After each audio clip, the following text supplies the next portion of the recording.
"Stop, I'm begging you, I can't feel my legs." Her scream was not just one of pain, but of a life being severed in two. In that moment, a woman faced the horrifying reality of permanent paralysis. But her cry did something unexpected. It shattered the cold exterior of the most feared cartel boss in the country, triggering an emotional collapse that would expose a shocking truth about violence, trauma, and the fragile line between monster and man. This is the story of Elena Ruiz, a young teacher, and the cartel enforcer whose violence changed her life forever. Her scream on a dusty roadside was the culmination of a system where brutal injury is commonplace, where over 15 million people worldwide live with spinal cord trauma. But what happens when the cause of that trauma is forced to witness its ultimate consequence? This is not just a crime story. It is a psychological examination of how a single moment of horrific clarity can fracture even the most hardened persona, revealing a shocking humanity beneath. Before the scream, there were two parallel realities in the city of Nuevo León. In one, Elena Ruiz built a life of purpose. At 27, she taught history at an underfunded secondary school, a profession of passion in a neighborhood where cartel recruitment was a more reliable career path than graduation.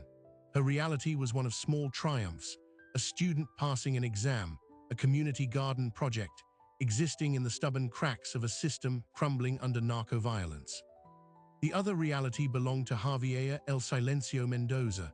His nickname, The Silence, was not born from quietude, but from what happened after he spoke. As a chief enforcer for the León cartel, his words were directives that ended lives, his presence a signal of impending ruin. His world was mapped in territories, tribute payments, and brutal calculus.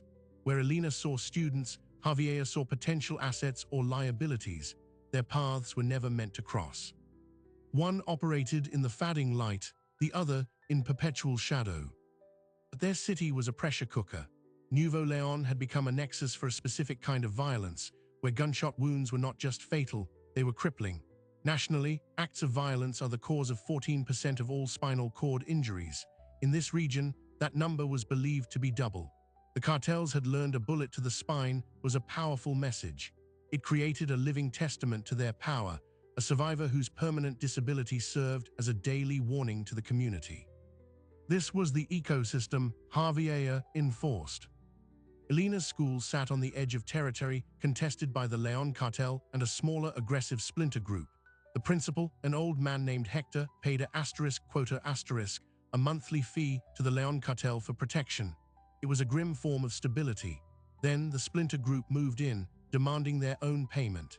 Hector refused, believing his loyalty to Javier's organization would shield them.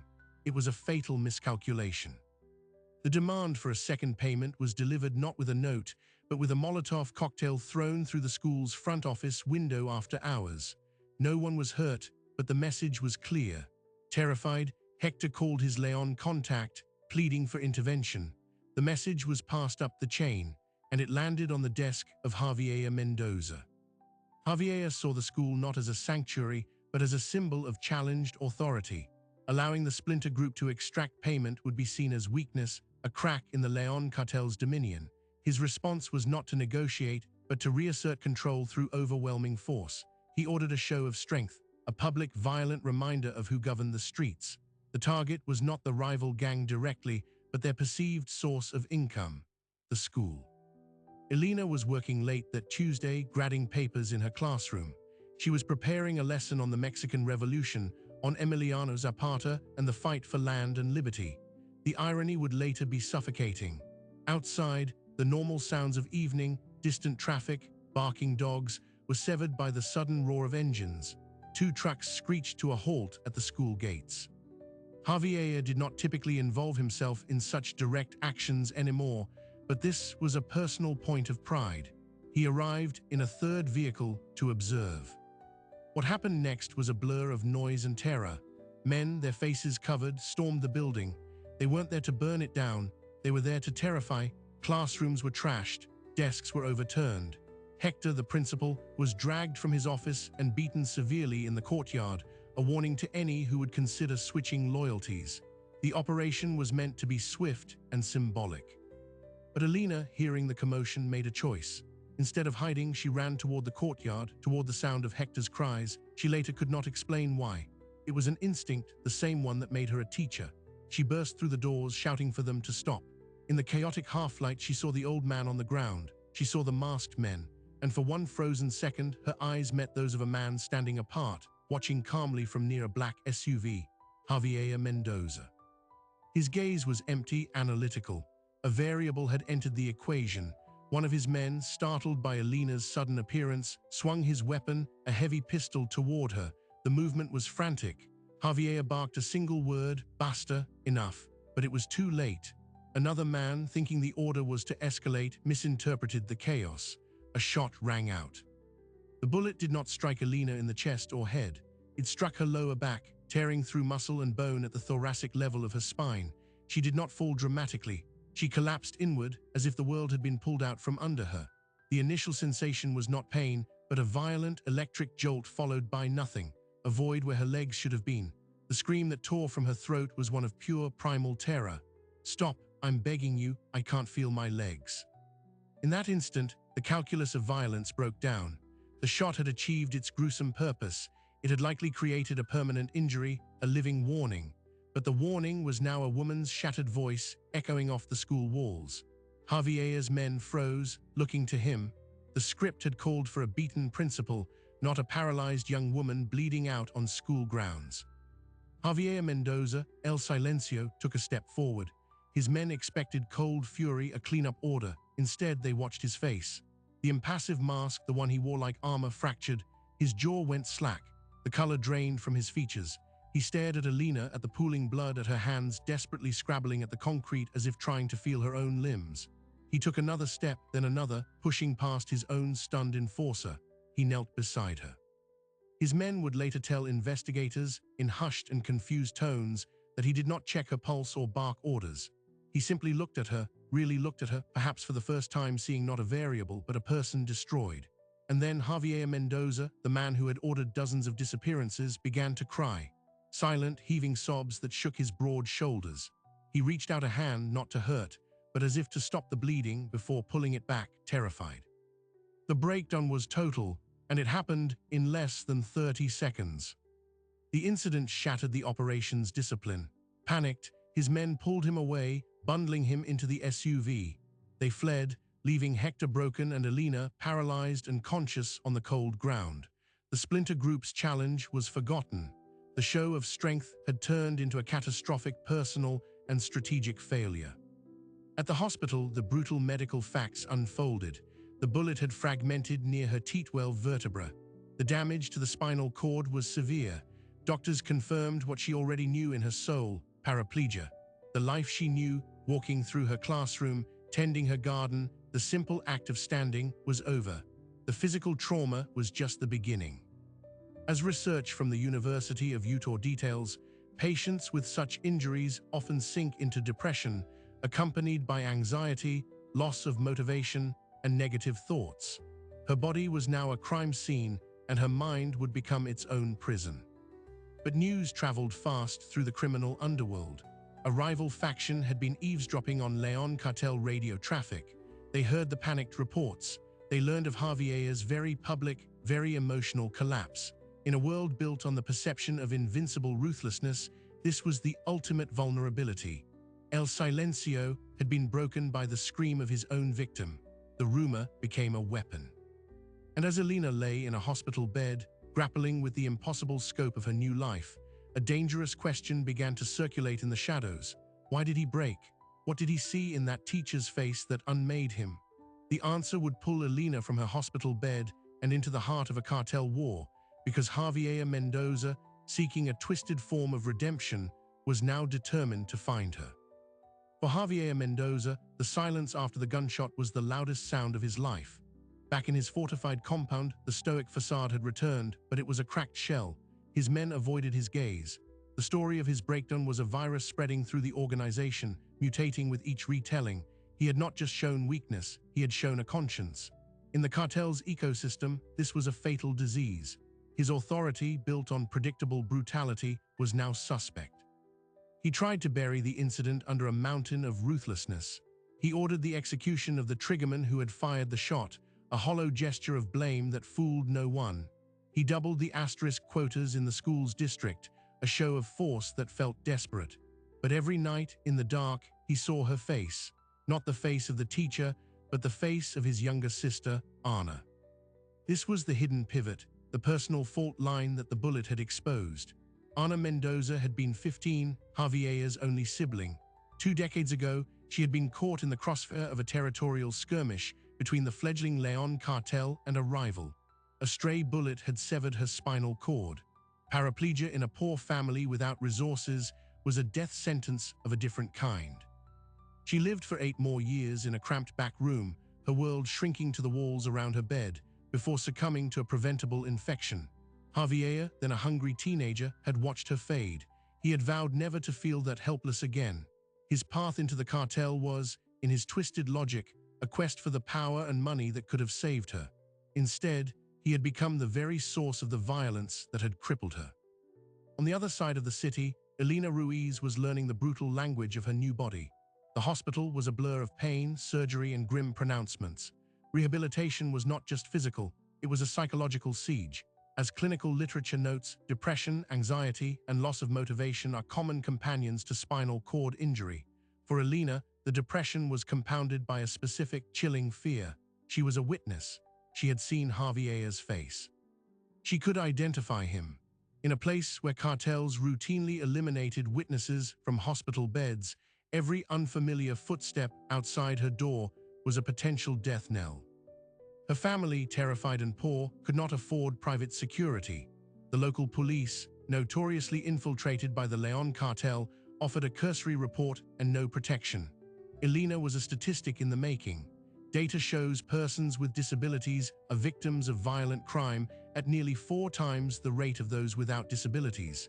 She was now both a disabled person and a key witness, a perfect target. But the shot that paralyzed her also, paradoxically, gave her a thread of leverage. The rumor of Javier's breakdown had reached the ears of a different power center, the media. An investigative journalist named Sofia Marquez, who had been tracking cartel violence for a decade, caught wind of the anomaly. A teacher shot, a principal beaten, that was tragically routine, but a cartel boss breaking down in tears at the scene, that was unprecedented.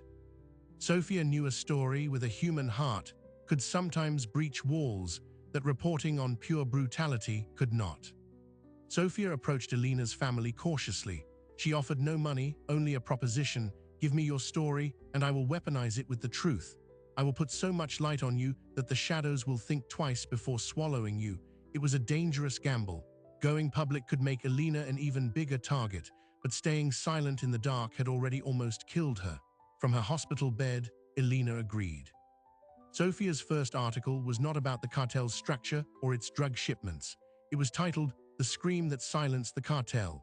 It focused on Elena, her life, her work, her students who now visited her holding drawings that showed their teacher walking. And it posed the central question that was haunting the underworld. What did the monster see when he looked at his victim? The article included a grainy, anonymous source account of Javier's emotional collapse. It stopped short of naming him directly, but the description of El Silencio was unmistakable to anyone in Nuevo Leon. The article went viral. It was shared not just by activists, but by people in neighborhoods living under cartel rule. It humanized the collateral damage in a way body counts never could. For the Leon cartel's leadership, this was a public relations disaster of the highest order. Their enforcer was now part of a sentimental news story. His usefulness was crumbling. Javier was summoned to a meeting with the cartel's regional boss, a man known as El Viejo. The meeting was not in a plush office, but in a slaughterhouse, a deliberate choice. El Viejo, while washing his hands, delivered the verdict. Javier's moment of instability had caused a strategic problem. Public attention was bad for business. The teacher was now a symbol. "You created this problem," El Viejo said calmly. "You will fix it. The woman is a loose end. Silence her permanently. Do this and your position remains. Fail and you will join the cattle." It was a direct order to kill Elena Ruiz. It was also a test. Could the once ruthless enforcer murder the very source of his unraveling? This was the cartel's brutal psychology. Either Javier would prove his loyalty by committing the ultimate act of cognitive dissonance, or he would refuse and be eliminated himself. He was given 72 hours. Javier left the slaughterhouse reeling. The command boxed him in completely. Murdering Elena would be the final annihilation of his own soul, a confirmation that he was indeed the monster he feared he'd become. But refusing meant death, and likely the death of his own wife and children. The cartel punished disloyalty across generations. Driven by a chaos of guilt, survival instinct, and a desperate, misplaced sense of responsibility, Javier did something insane. He did not send a hitman. Using a burn phone and an intermediary he controlled through blackmail, he contacted the journalist Sofia Marquez. The message was cryptic. The teacher is in grave danger from his own people. He wishes to speak to her alone. Sofia, suspecting a trap, but intoxicated by the potential of an even bigger story, took the message to Elena. The proposal was staggering. The man who ordered the attack that paralyzed her now wanted a secret meeting. He claimed he wanted to warn her. The risk was astronomical. It could be a ploy to lure her to a secluded location for execution. Elena's family begged her not to go. But Elena, trapped in a body that no longer obeyed her, felt a strange, cold clarity. She had already lost everything the world valued: her mobility, her career, her independence. Her fear had begun to curdle into a furious resolve. "What else can they take from me?" she asked Sofia. Furthermore, a sinister curiosity took hold. She wanted to see the face of the man who cried for her. She wanted to look into the eyes of the person who had both destroyed her and, in his bizarre breakdown, acknowledged her humanity. Against all logic and advice, she agreed to the meeting. Sofia, leveraging her contacts, arranged for a location: a dilapidated church in a nearly abandoned mining town on the edge of the desert. It was neutral, isolated territory. Security was impossible to guarantee. They would have to trust Javier's word that he would come alone. It was a pact made in hell. The night before the meeting, Elena lay awake. The phantom sensations in her legs, a cruel trick of the nervous system, felt more real than the church plan. She thought of her students. She thought of the statistics that now defined her, one of over 15 million people living with spinal cord injury globally, her life altered in a flash of violence. She was walking into the lion's den, not on her feet, but in a wheelchair, a decision that would either be her final act or the first step into an even deeper, more dangerous unknown. At the same time, Javier prepared. He told his wife he had a business trip. He looked at his sleeping children, knowing he might never see them again. He was violating a direct order from El Viejo. If the cartel discovered this meeting, his family was doomed. If Elena rejected whatever he had to say, his mission was a failure. He was risking everything on the chance that speaking to his victim could somehow what? Absolve him? Save her? He didn't know. The only thing clearer than the danger was the compulsion to go. As the sun rose over the desert, two cars converged on the broken-down church from different directions. One carried a journalist and a paralyzed teacher. The other carried a haunted cartel boss, armed and alone. Inside the hollowed-out building, with dust motes dancing in shafts of light, the victim and the perpetrator were about to come face to face. The scream that started it all had finally faded. What came next would be spoken in whispers, and it would determine whether either of them would live to see tomorrow. Air in the church was thick with dust and decades of silence. Elena, positioned in her wheelchair just inside the crumbling doorway, watched Javier Mendoza step from the shadows of the apse. He looked smaller than the monster of her imagination. No suit, no entourage, just a man in jeans and a worn jacket, his eyes scanning the emptiness with a predator's caution before settling on her. Sofia waited outside in the car, a silent sentry with a phone ready to call for help that would never arrive in time. For a full minute, neither spoke. The only sound was the desert wind whistling through broken, stained glass. Javier broke the silence, his voice rough, unused to this kind of conversation. "You came." Elena didn't flinch. "You asked, now explain, why am I here?" He took a step closer, then stopped, seeing her hands tighten on the wheels of her chair. "I came to warn you. The order has been given. You are to be killed by me." The words should have terrified her. Instead, they ignited a cold fury.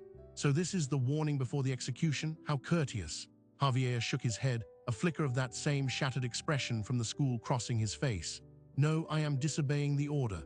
He said it like he was confessing to a crime worse than murder, which in his world it was. "They gave me 72 hours to clean up my mistake." The word mistake hung in the air, referring to her, to his breakdown, to everything. Elena's voice was a razor. "I am not a mistake. I'm a teacher who was grading papers. You are a mistake. He absorbed the blow, nodding slowly. Yes, I am. Then he did something unexpected. He sat down on the crumbling steps of the altar, putting himself lower than her, reducing his physical threat. I had a sister, he began, and the story of Anna tumbled out, not as an excuse but as a bleak clinical report. The stray bullet, the paralysis, the slow, grinding death in poverty. The helplessness that fueled his rage and his ascent. I told myself I was getting strong, so no one I loved would ever be that helpless again. I became the thing that made people helpless. This was the revelation that changed everything. His breakdown at the school wasn't just random empathy, it was a horrific echo. Seeing Alina was like watching Anna fall all over again, but this time he was holding the gun. He was the cause. The psychological impact was devastating. Research into victim-offender dynamics shows that when perpetrators are forced to confront the human cost of their actions, it can trigger profound remorse. For Javier, it was a waking nightmare. Alina listened, her anger tempered by a devastating pity. This man was also in a prison, one of his own making. So what now? She asked. You warn me and then what? I go into hiding forever? With what money? With what protection? You know they will find me. Javier looked at the floor. There is another way, but it is more dangerous. He laid out a desperate, almost suicidal plan. He would give Sofia the journalist names, dates, locations, and financial ledgers, irrefutable evidence against the Leon cartel's leadership, including El Viejo. He would become an informant from the inside. In return, he wanted witness protection for Alina and her family, and by extension, for his own wife and children. He was proposing to trade the cartel's destruction for their collective survival. The information will be my leverage. They cannot touch you if they are running from the federal police and every rival I give them to. The scale of the betrayal was breathtaking. He wasn't just refusing an order, he was planning to burn his entire world to the ground. Alina understood the grim calculus. Her life, her family's life, was now tied to the most wanted cartel turncoat in the region. If he was caught, they would all be tortured and killed. But the alternative, living as a hunted, disabled woman, was just a slower death. They struck a pact in the dying light of the church. Sofia was brought in, her journalist's skepticism warring with the story of a lifetime. She agreed to be the conduit, using her contacts to reach a specific, vetted federal prosecutor known for integrity. The transfer of information would happen in stages through dead drops to minimize exposure. But here is where it gets worse. The Leon cartel was not idle. El Viejo had not trusted Javier's compliance. He had placed a tracker on Javier's personal vehicle, a backup car Javier had foolishly thought was clean. The cartel's surveillance team, watching from a ridge 2 miles away, saw the two vehicles meet at the abandoned church. They could not hear the conversation, but they didn't need to. Their rogue enforcer was meeting with the witness he was ordered to kill. This was not just disobedience, it was treason. As Alina, Javier, and Sofia parted ways, a tense, wordless departure, the surveillance team reported directly to El Viejo. The order was immediate and comprehensive. Javier Mendoza was now a primary target. Alina Ruiz and the journalist were secondary targets. All were to be eliminated, but Javier's family was to be taken alive first. They were to be the bait in a trap or the price of his betrayal. Javier, paranoid by trade, discovered the tracker on his car an hour later during a prearranged switch of vehicles. The discovery sent a bolt of pure terror through him. They knew about the meeting. They would be moving on his family right now. He abandoned all protocol and called his wife on a clean line, screaming at her to grab the children and run to a predetermined safe house. It was too late. The line went dead midway through her panic-stricken reply. Simultaneously, a separate cartel unit descended on the modest apartment of Alina's parents. They were not there. Foreseeing this, Sofia had moved them to a different safe house the previous night. The cartel men trashed the empty apartment, a message of frustration that would soon turn to more focused hunting. The pact in the church had ignited the very war they hoped to avoid. The cartel was now actively hunting its own former enforcer and his paralyzed witness. The federal prosecutor, contacted by Sofia, was interested but slow-moving, bogged down in bureaucracy and caution. Official protection was days away at best. They were on their own. Javier, driven by a frenzied need to protect his family, made another reckless decision. He would use the cartel's own money against them. He accessed a hidden network of offshore accounts he managed, siphoning a substantial sum. This money wasn't just for escape, it was a weapon. He reached out to his only remaining contacts, former special forces soldiers turned mercenaries, men who operated on cash, not loyalty. He hired a small, private team to extract his family from their home, which was now under cartel watch. The extraction was a brutal, 5-minute firefight in a quiet suburban street. Javier's mercenaries succeeded, pulling his terrified wife and 2 children into armored vehicles, but not before 2 cartel gunmen and a neighbor caught in the crossfire were killed. The incident made the local news as a gang shootout, but it screamed Javier Mendoza to El Viejo. The war was now loud and public. Elena, hidden with Sofia in a cramped hotel room, watched the news report. The reality of the violence she was now chained to was paralyzing in a new way. This was the world Javier operated in, and she was now irrevocably part of it. The statistics about violence against persons with disabilities felt personal now. Her vulnerability was a tactical problem. Sofia, trying to work her contacts, realized the cartel was jamming signals and monitoring police bands. They were locked down. Then came the second, more personal revelation. A package left at the hotel's front desk under false name was retrieved by Sofia. It contained a burner phone, a stack of euros, and a note from Javier. The note read, "Safe house compromised. They have my brother-in-law, he will talk. Location attached is where they will take him to question. It is where they take everyone. If you want to hurt them, show the world." Attached was the address of the slaughterhouse where Javier had received his kill order. With the note was a digital key, a password to an encrypted cloud folder. Inside were the first batch of files, spreadsheets of drug shipments, photographs of corrupted officials, and audio recordings of El Viejo ordering executions.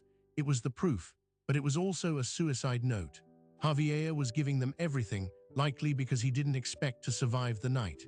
He was going to the slaughterhouse to try to save his brother-in-law or die trying. Elena and Sofia faced an impossible choice. They could take the evidence and run, hoping to reach the federal prosecutor.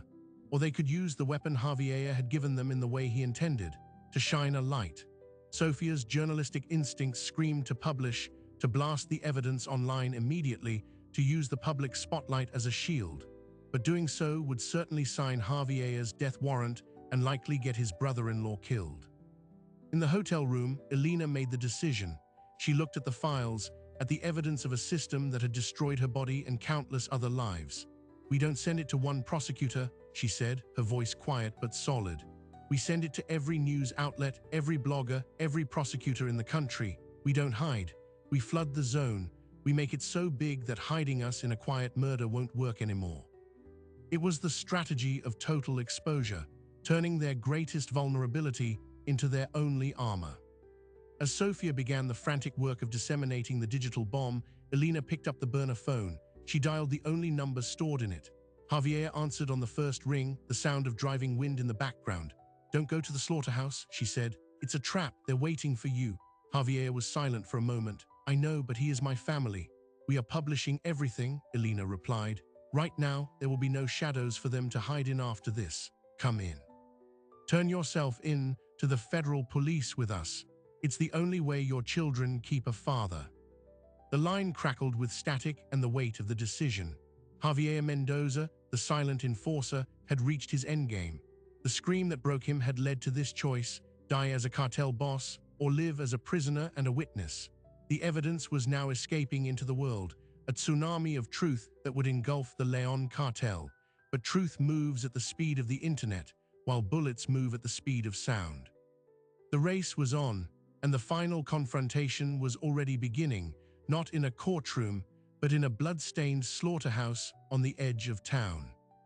The digital bomb detonated at exactly 9:14 p.m. Sofia Marquez's dissemination protocol worked like a series of falling dominoes. First, the encrypted files hit the servers of 3 major international newspapers. Then they spread to a coalition of Mexican digital news platforms. Finally, they flooded social media. The Leon cartel's secrets, names, dates, amounts, photographs, were no longer secrets. They were headlines. In the slaughterhouse, the atmosphere shifted instantly. El Viejo's interrogation of Javier's brother-in-law was interrupted by a frantic lieutenant holding a smartphone. The old boss's face, usually an impassive mask, contorted in rage as he scrolled. The carefully built edifice of plausible deniability and political protection was evaporating in real time. He threw the phone against a blood-drained channel. "Find him, find them all, kill them now," he screamed. But the order was already too late. The spotlight was on. Javier Mendoza was 5 minutes away, driving toward what he knew was a trap, when his own burner phone began to vibrate incessantly with alerts. He pulled over, saw the news alerts, and understood. Elena and Sofia had done it. The cartel would now be in chaos, every member a potential target for rivals and police. His value as a stealth informant was gone, but his family's chance at survival had just increased. The slaughterhouse was no longer just a personal rescue mission. It was the epicenter of a collapsing empire. He changed his plan. Instead of a frontal assault, he used the chaos as a weapon. He called a disposable number linked to a rival cartel's communications line, a piece of intelligence from his own files. In a disguised voice, he reported that El Viejo and his entire high command were currently vulnerable, gathered at the slaughterhouse. He then called the federal police tip line, anonymously reporting an ongoing mass execution at the same address. He was pitting his enemies against each other and bringing in the state, all while hiding in the shadows. The result was a violent convergence. Rival gunmen, seeking to capitalize on the Leon cartel's sudden exposure, arrived first. A firefight erupted at the slaughterhouse perimeter.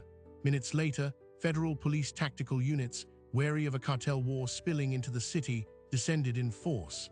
What followed was a brutal three-way confrontation captured on the shaky cell phone footage of a nearby resident. It would later be known as the Carniceria Massacre. Javier did not enter the fray. From a nearby hillside, he watched through binoculars as the place of his final orders burned. He saw El Viejo being dragged out by federal police, his jacket stained with blood not his own. The old boss was finished. The Leon cartel's leadership was decimated in one night, either dead or in custody. Javier's revenge was complete, and it was utterly hollow. His brother-in-law was found inside, alive but tortured. The cost was everywhere. With the cartel in disarray, the immediate heat lifted from Elena and Sofia. The federal prosecutor, now under immense public and media pressure to act on the torrent of evidence, finally moved. Elena, her parents, and Sofia were taken into protective custody. Javier's wife and children, extracted by the mercenaries, were located at a safe house and also brought into the program. The two families, bound by trauma and survival, were now legally tethered in the same fragile lifeboat. Javier himself presented the final puzzle. He was the most valuable witness, but also a wanted mass murderer. He drove to a federal building in a neighboring state, walked in alone, and surrendered. His negotiation was simple: full, detailed testimony against the entire Leon cartel network and its political connections, in exchange for inclusion in the witness protection program for his immediate family and a guaranteed life sentence without parole in a secure facility, away from general population where cartel inmates would surely kill him. The prosecution agreed. The monster would help cage his former masters, then spend his life in a box. The trial of El Viejo and his remaining lieutenants was a national spectacle. Javier Mendoza, referred to only as Witness X, testified from behind a screen. His voice, calm and detailed, laid bare the mechanics of terror. Elena Ruiz testified via video link from a secure location. She spoke not of cartel finance, but of the human cost. She described the sound of the gunshot, the silence of her legs, the face of the man who cried. Her testimony gave the numbers a soul. El Viejo was sentenced to multiple life terms. Over 24 officials, from police commanders to a state congressman, were indicted based on the evidence. The Leon cartel fractured into impotent, warring factions. It was a rare, clear victory. For the individuals involved, victory was a complicated word. Javier Mendoza began his life sentence in a specially constructed wing of a maximum security prison. He received no visitors. His only link to the outside world was a monthly, heavily monitored report confirming his wife and children were safe in a new life under new names. He spends his days reading, a solitary figure who brought down a kingdom and lost everything, including himself. Elena Ruiz faced a different prison. The physical reality of her spinal cord injury was permanent. The depression and anxiety that follow such trauma, as documented by rehabilitation experts, were daily battles. The witness protection program gave her safety, but also isolation. She could not return to teaching, to her community, to the life she loved. Yet here is the final, surprising detail. Using the restitution funds secured by the prosecutor from seized cartel assets, Elena founded a non-profit organization from within the anonymity of her new identity. It is called The First Step, and it provides specialized support, equipment, and psychological counseling to victims of violent spinal cord injuries, particularly those from gun violence and assault. She leveraged her own nightmare into a lifeline for others. The organization operates quietly, funded by cartel money, helping people whose lives have been shattered in moments of violence to rebuild. In a twist of poetic justice, the wealth accumulated through terror is now financing healing. She never walks again, but she has built a new purpose. She sometimes corresponds, through legal channels, with academics studying victim-offender dynamics and restorative justice. Her case, with its strange arc of breakdown and unlikely cooperation, is cited in research papers. The scream that silenced a cartel boss became, improbably, a catalyst for a different kind of strength. Sofia Marquez won every major journalism award for her work. The exposure made her a target, and she now lives abroad, continuing to report on organized crime from a distance. She and Elena speak only through encrypted means, a friendship forged in a deserted church and sealed in fire. The story of the scream, the breakdown, and the unlikely pact seems to have reached its end. A teacher paralyzed, a cartel boss imprisoned, a system momentarily shaken. But the deeper truth this reveals is about the unpredictable nature of trauma and guilt. It shows that even in the most hardened heart, a fracture can occur, and through that crack, light, or terrible consequence can flood in.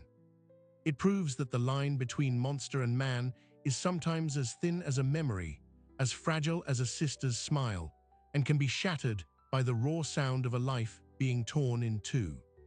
The final images are not of courtrooms or prisons, but of small, quiet victories. A young man, paralyzed in a gang shooting, receiving a customized wheelchair from Elena's foundation. A data point in the statistic that over 15 million people live with spinal cord injury, now one face among many, but a face that refused to just be a warning. The story closes not with an ending, but with an echo, a reminder that from the deepest darkness, even the most broken pieces can be used to build something new. The scream has faded, but its resonance changed everything. So what does this story of a scream, a breakdown, and a fragile pact truly reveal? It is more than a dramatic crime narrative. It is a stark map of how violence ricochets, permanently altering trajectories, and a testament to the unpredictable geography of the human conscience. We began with a statistic. Over 15 million people live with spinal cord injuries worldwide, with acts of violence accounting for 14% of those cases. Behind every percentage point is a person like Elena Ruiz, whose body became the battlefield in a war she never enlisted in. Her journey from teacher to patient to advocate underscores a brutal truth. The aftermath of violence is a lifelong sentence of adaptation, fought in the quiet spaces of therapy rooms and the lonely frontiers of a new body. But this story also forces us to confront an uncomfortable, complex question about perpetrators. Javier Mendoza's breakdown was not a redemption arc. It was a psychological fracture. It proves that within even the most brutalizing systems, the human capacity for recognition and remorse can survive, often buried under layers of cruelty, waiting for a specific, terrible trigger. His tears did not absolve him. They indicted him more completely, highlighting the conscious humanity he had chosen to suppress. In the end, he became a weapon against his own world, a tool of justice wielded from within a prison of his own making. The lingering implication is that the line between good and evil is not a wall, but a membrane permeable under extreme pressure. It suggests that our environments can build monsters, but that the core architecture of empathy can never be fully demolished, only ignored at great cost. The cartel boss and the teacher, forever linked by a bullet, show us that trauma binds people in horrifying, intimate ways, and that from those bonds, the most unlikely transformations can emerge. Elena's foundation, The First Step, continues its work today, a quiet legacy born from public tragedy. It is a reminder that resilience is not about walking again, but about moving forward. It is about channeling profound loss into purpose, using the very resources of destruction to fund reconstruction. As the dust settles on this story, we are left not with easy answers, but with profound questions about guilt, trauma, and the possibility of change. The schoolyard in Nouveau Leon is quiet now. The echoes of the scream have finally faded, replaced by the ordinary sounds of life continuing. But somewhere, a man sits in a cell, remembering a sister and a teacher. And somewhere else, a woman who cannot feel her legs helps others take their first, fragile steps toward a new life. If you found this exploration of the fractured human psyche within the world of crime compelling, make sure to subscribe. We delve deep into the stories where darkness and light collide, uncovering the complex truths that lie beneath the headlines. Thank you for watching.